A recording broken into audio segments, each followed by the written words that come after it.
kuwi mosok ngono ae gak iso kan.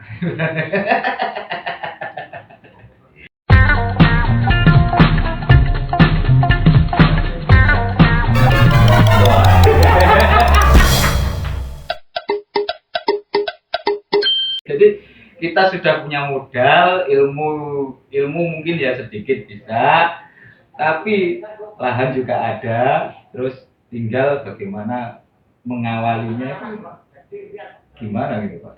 Ya, biasanya ada beberapa faktor ya. Kalau misalkan ada 5 faktor, kalau saya ibaratkan ada sumber, ada lubang, habis itu ada modal, ada lahan, dan ada quality control, juga permasalahan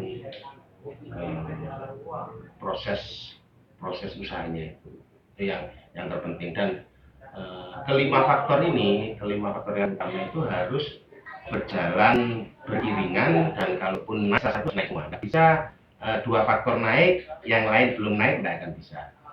Nah, misalkan contoh kalau yang di sapi perah seperti itu, kendala yang kita hadapi dari kelima faktor itu apa? Misalkan sumber itu maksudnya bahan baku, atau mungkin tentang mendapatkan sapinya sendiri itu seperti apa, misalkan khususnya sapi perah. Kalau kita misalkan sudah tahu sapi itu, untuk sapi perah itu yang dicari yang bagus yang seperti apa, nah tadi dapat ilmunya kan, fondasinya kan dari silaturahmi kepada orang-orang yang sudah berpengalaman di bidangnya. Nah, misalkan pemilihan sapi oke, mencari sumbernya sudah oke.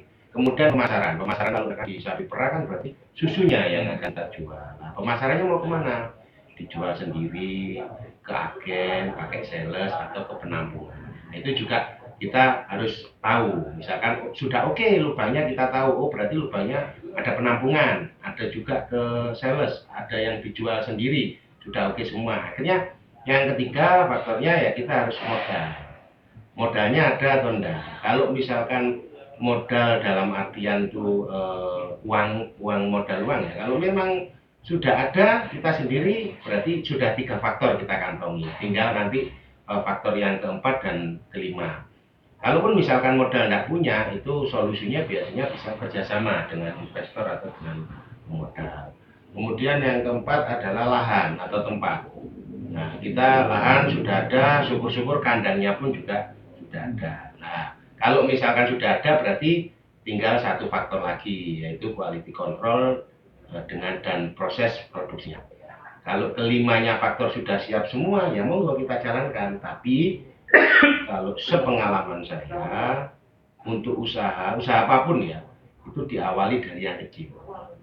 Jangan diawali langsung besar. Kalau memang kita belum punya pengalaman. Karena apa? Resikonya besar.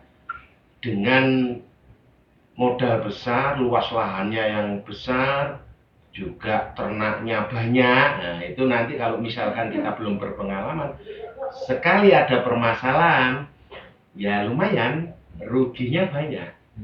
Nah, hanya jutaan, mungkin bahkan puluhan, bisa sampai ratusan juta. Nah, niku sarane jenengan apa secara umum mawon, maksudnya kurang kan kadang-kadang karena maaf terlalu punya mungkin, atau punya itu kan dia wis urus aku kan gitu. Aku wis duitku ya akeh, lahanku ya mbok katakan kan nonton yang ya mungkin nggak diucap. Secara langsung wis macake tekone wis gaya lah. Ya, lho. Lah niki ngoten iki lho. Yang sering terjadi memang seperti itu. Jadi yang kelebihan dia, misalnya salah satu kelebihannya karena dia modalnya besar. Nah, itu kelebihan itu dianggap sesuatu hal yang apa ya, koyok segalanya, padahal enggak. Biarpun modal duitnya banyak, ya kalau nanti pemilihan sapinya enggak benar, enggak akan jalan. Jadi masalah juga. Misalkan ya tadi yang saya sebutkan, minimum itu ada 5 faktor utama, itu kan harus ada semua.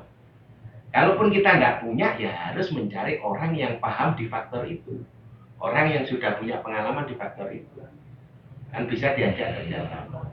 Nah, biasanya rata-rata kenapa saya sarankan harus dimulai dari yang kecil, ada yang sedikit, ya karena itu tadi Kalau kita pemula rata-rata biasanya kan pengalamannya masih kurang.